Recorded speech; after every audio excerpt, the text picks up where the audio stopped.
माझ्या गावात 5 प्रकारचं पाणी आहे. पहिले 4 प्रकारचं होतं. यावर्षी आत्ता चालू केलं 5व्या प्रकारचं. पहिलं पाणी आहे धुण्या भांड्यासाठी, 24 तास नळ आहे, 1 मिनिट बंद नाही, 20 वर्ष झाले. दुसरा नळ आहे जायकवाडी धरणातून आणलेलं, ते 3ऱ्या मजल्यावर जातं पाणी.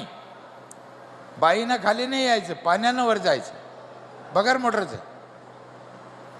तिसरं पाणी आहे एका घराला 20 लिटरचा जार रोज. कोणत्याही पाण्याला पैसे लागत नाही. एकदा 5,000 भरलं. जार केवढ्याला येतो एक?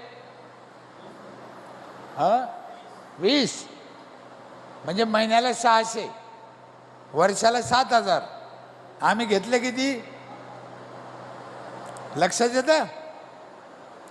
आणि चौथं पाणी आहे माझ्या इथे, रोज सकाळी पहाटे 5 ते 8 अख्ख्या गावाला आंघोळीला गरम पाणी येतं नळाला. बाईनं चुलीवर तापायचं नाही.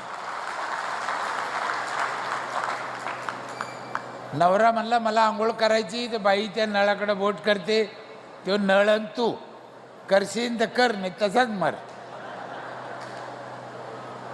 या वर्षी आम्ही 5वं पाणी चालू केलं. 5वं. हे शरद पवार साहेब, उद्धव ठाकरे साहेब, आमिर खान, अमिताभ बच्चन, शाहरुख खान पिते का? त्या क्वालिटीचं पाणी माझ्या गावातली शेतात रोजानं जाणारी बाई बगलात बाटली घेऊन जाते. ह्या वर्षी आम्ही चालू केलंय. जपानच्या मशनी आहे साहेब, जपानच्या मशनी आहे, तांब्याची फिल्टर आहे. नंबर 1चं पाणी. तुमच्या किल्ली कंपनीपेक्षाही माझ्या गावचं पाणी चांगलं आहे. आम्ही टेस्ट केला. काय पाहिजे? कारण कोणत्याही डॉक्टरला विचारा, सगळ्यात जास्त आजार कशानं होते तर पाण्यानं होते. म्हणून पाणी चांगलं पाहिजे.